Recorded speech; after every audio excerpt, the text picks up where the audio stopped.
Welcome back to Art of Awakening. This is Ona Christie, and this is the reading and energy update for the week of April 19th, moving into a new moon in Taurus on Thursday, the 23rd. And what I'm kind of feeling like is like we're just coming out of this Aries initiating. This is like really seeing, we've seen the shift that happened as soon as we went into Aries. It was like, boom, the world changed.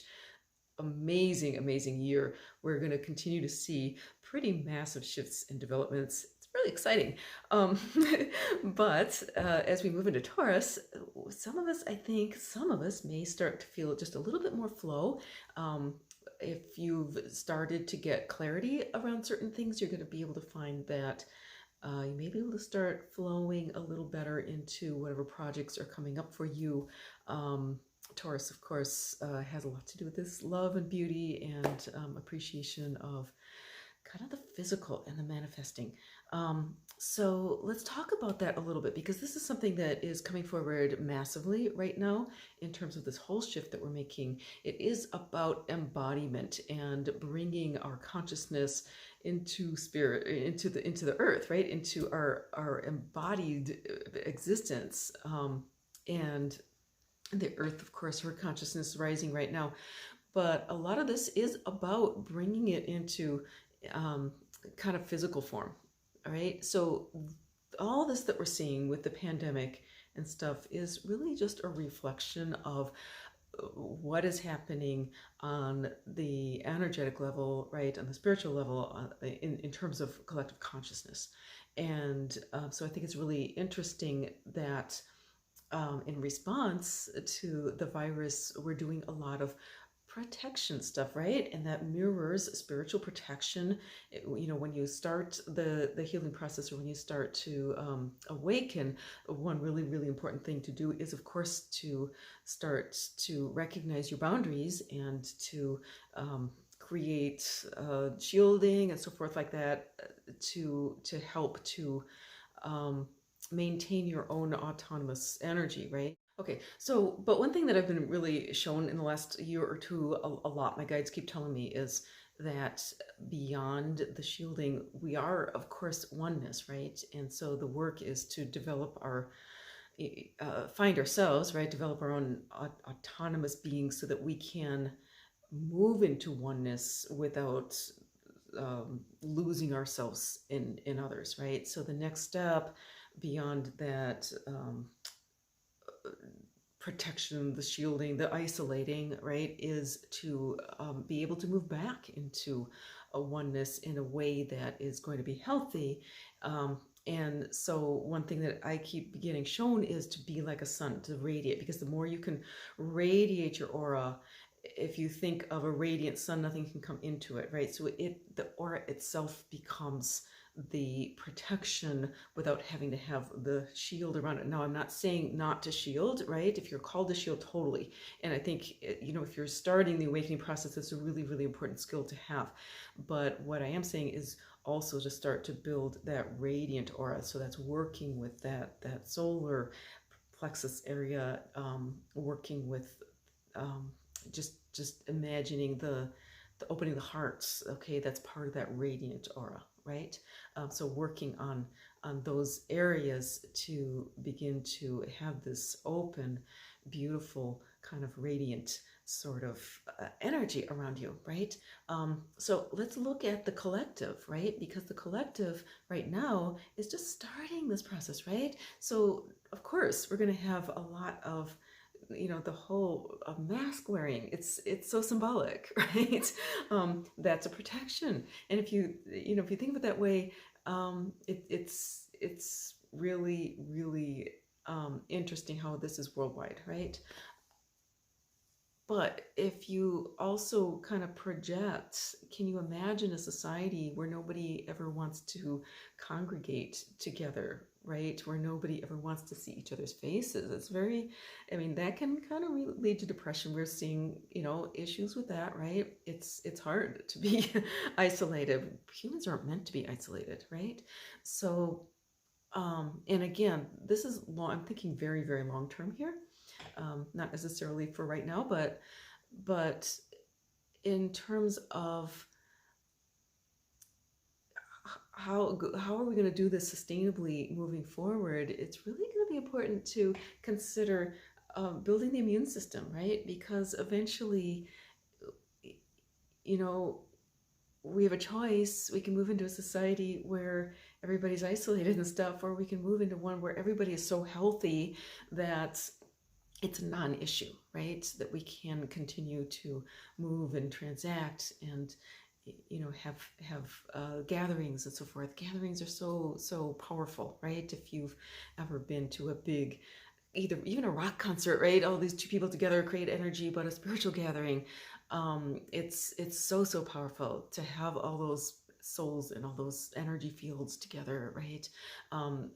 I personally don't want to see a world where that doesn't happen. Okay, so part of this whole embodiment of spirit is to build up the body, to work with the body, to strengthen the field of the body, the energetic field of the body, so that we are immune, right? And that's that radiant aura that doesn't allow anything in. So this is really a good time to start thinking about what can we do individually to strengthen our own immune system, and ultimately, the more of us that are interested in that, the more we're going to see opportunities in the greater collective and bring everybody else up with it. So that's one thought, is the whole idea of immunity and working with the physical body. A couple things that I've been doing is diet. There's some evidence that I'm just personally going on an intermittent fast, which is not like just quitting eating, but just giving myself only a few hours window per day, so that I give my body a little bit of rest from the whole digestion process every day. And I'm finding already, I've only been like 2 or 3 days on this, and I'm feeling a lot more clear, a lot more vital. I'm feeling better, and so I'm going to continue this for a while. I'm doing a lot of Kundalini yoga, getting the exercise, getting some outside fresh air. Like, I know a lot of people are holed up in their homes, but many of us are allowed to go outside and take advantage of that, right? The sunshine is so good for you. It's so healing, and it's so helpful to the immune system to have that exposure to the light. We need that. Getting enough rest, right? All this stuff. But beyond that, we can actually speak to ourselves, right? You can go into meditation, or even just talk to your cells. There is such a huge capacity for healing in the human body, the body-mind connection, that most of us have not even begun to tap into. It is huge. So just something to think about, and you will be guided to your own healing practices, or aura strengthening, immune boosting practices, and you just kind of keep your ears and eyes open. Okay, so then the other thing that keeps coming forward that my guides keep telling me is like this idea of focus, right? Because we're at this turning point in the world, and what we are creators, right? All of us, and we're collectively right now creating a new reality. And that reality, what we hold in our minds at this time, especially right now, especially in the next few weeks, especially through the solstice, going to be powerfully influencing the whole way the world develops, our whole new reality as a collective. So super important to be really thinking pure thoughts and thinking very positively, right? My guides keep telling me, they keep showing me this beautiful healed earth, right? I'm gonna just, where is it? I had a little stone. Anyway, if you think of the stone, it's not the right color, but you think of that as the earth, right? They keep showing it like in the third eye, holding the healed, radiant earth with all the creatures on the earth free and happy and vitally alive, right? And holding that image, holding it in the third eye, and really focusing on that. Okay, making, for me personally, that's sort of like every action that I'm doing right now, I'm holding that in my head, right?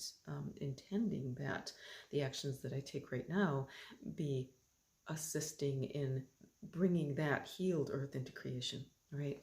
Because we can collectively do that.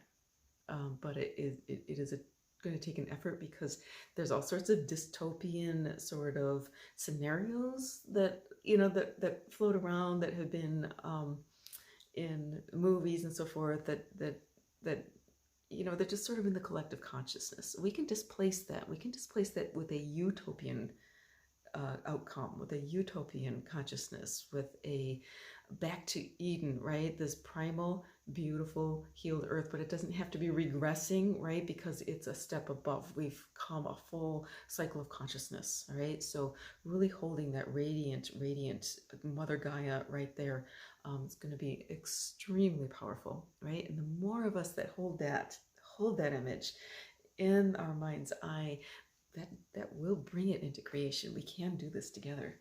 All right, so here's another little piece that I did a couple years ago that sort of reminds me of that, like that beautiful radiance in the third eye, right? It's kind of, maybe if it's an image that calls to you, just think about that. And okay, so that's kind of the rambling thoughts for today, and I think I may actually do the card reading in another video. Watch for that, and we'll catch you again soon.